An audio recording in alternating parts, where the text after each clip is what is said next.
the congressional committees. Okay. And so Ms. Moore can definitely tell you what she recommended. Well, that's exactly what we're looking for, that kind of information this morning, Ms. Well, I think Tennessee is a long way toward reaching some of the goals of welfare reform. Now, what committee was this?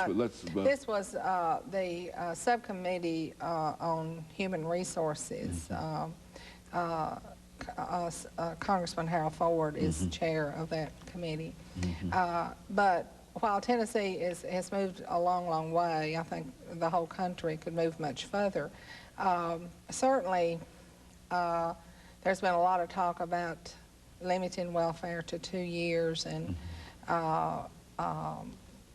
capping benefits if people have another child and some of those things. What we find in Tennessee is that our mothers don't have a lot more children when they come on welfare. They don't have children to get on welfare. Okay, good. And that some of those initiatives that other states have undertaken or that are being advocated at the national level are more dramatic and may sound very good, but they may not go very far in reducing welfare, the welfare payments.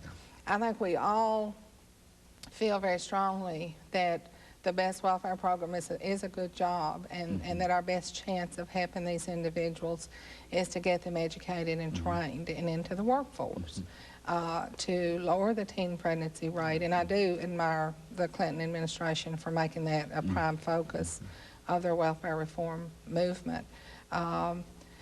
But some of these other initiatives that have become very popular, and some of the other states have actually adopted, none of which have been actually evaluated yet, for punishing people when their children don't stay in school, and some of those things have not proved to be effective. Now, you can't deal with the dropout problem by punishing the parents. Right.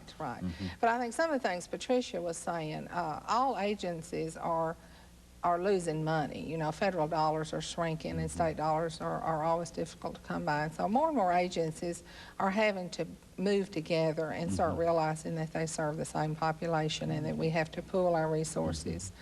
And that it's not just a welfare problem or just an education problem. It's a problem that we all must deal with and work together very closely on. And child support is another big component of the President's welfare reform package. In our state, we are developing a child support computer system, whereas we're going to be basically tying in some some 300 different agencies who right now are involved in child support collections. So basically, I believe that theory is if we can, you know, recoup more child support payments, that also will help our parents on AFDC. Now, I do understand collection has increased over the last several years. It has. It is increasing, but only about 15% of our AFDC mothers actually collect child support. So this is one reason they're on welfare. And we have tried some experiments with working with the fathers of those children to try to help them understand their responsibilities for being good fathers, and have actually a federal pilot project in Memphis where we're putting them into training and education so that they can pay their child support. Get a job so that they can. Right. If that's generally the reason that's given why they desert their families and don't support their children. They don't. We have some other, well, basically, let's see, in July of this year, there was some additional child support legislation that passed the General Assembly.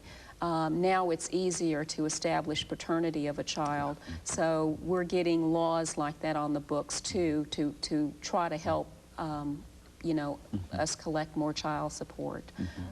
So that was one part of the legislation that passed. You know, before we end, we've got about 5 minutes. Let's talk about the area of housing. Now, I know that certainly you're not the metropolitan housing and development area, but you do deal with housing, do you not, in terms of...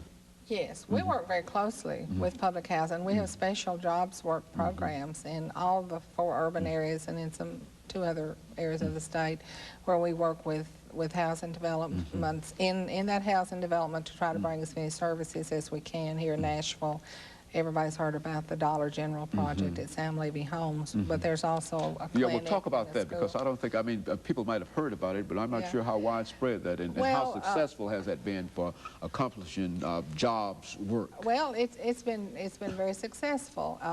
This is another, as Patricia mentioned, a one-stop shop kind of concept where at Caldwell School, United Way and the Metro Health Department and several Metro Social Services and Human Services went together and decided to try to bring services to Sam Levy Homes.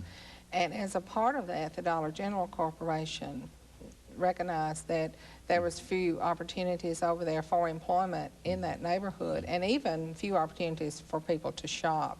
So they actually have built a Dollar General store.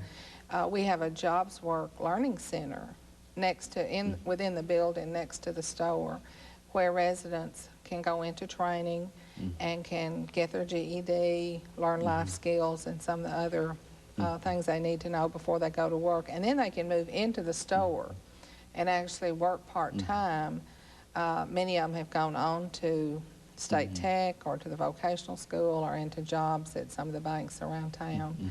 And so it's proved to be a very successful project. And of course, Ms. Moorehead, what we're trying to do is to have the two of you demonstrate that because I think that that kind of relationship between the private sector and the public sector dealing with trying to find some method whereby private corporations might be able to go in there, and I think it has been demonstrated there with Dollar General that it is a profitable operation. And it's going to take a partnership effort. That's what's unique about Wanda's JobsWork program, that it's not just our agency that's involved, it's several other different state and local agencies. We've got about 3 minutes before we call an end to the program today, and let's allow Ms. Moore for you to have about a minute of that. And of course, Ms. Moorehead, you can take the other minute, and then we'll summarize it for our audience for the morning, and we'll... Well, I wanted to mention child care. We haven't said a lot about child care, which is a major part of our programs in the department, not just in family assistance, but in social services. And I don't think a lot of people realize that we do provide a lot of child care now for the working poor, not just those people who are on welfare, but also for the working poor, and I didn't want us to leave that out. Well, now, how can they take advantage of that? They can take advantage of that here in Nashville by calling Metro Social Services or by calling our office, and we can refer them to their local child care provider. And so these are the persons who might be working and who might have problems getting enough money for their child's... Yes. If they're on welfare, we provide child care while they're working. For those 22,000 people that are working, if they need child care, we'll do that while they're in the jobs program or once they leave the jobs program. But also there's child care dollars out there for the working poor who are under 60% of the state median income.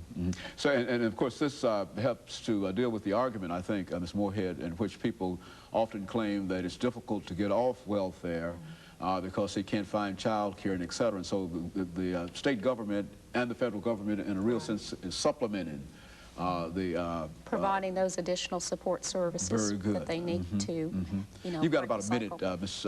Moorehead. Let's allow you to... Well, basically, what I'd like to say, basically, if someone thinks they need our services here in Davidson County, they can call our Davidson County office, and that number is 532-4000. If you know, there's a variety of services that we provide to Tennesseans, over 50 different types, and if someone out there needs some assistance, they should pick up the phone and call us. And there's a service in every county? Right, there's a county DHS office in all 95 counties, and so they can basically just get the phone book and look us up to find out the phone number. And of course, Ms. Moore, persons who might need some kind of food stamp assistance should do what? They should contact their local Department of Human Services office. And what are the qualifications in the last 30 seconds? Well, the qualifications are income and family size related, and so they would have to call the office and find out if it appears they qualify. They can always file an application, and we can tell them fairly quickly. Very good. And let me thank the two of you, Ms. Moorehead and Ms. Moore, for coming by and giving us that excellent information about the Tennessee Department of Human Services. And let me encourage you to tune in again next week for another informative edition of Comments. Thank you and good morning.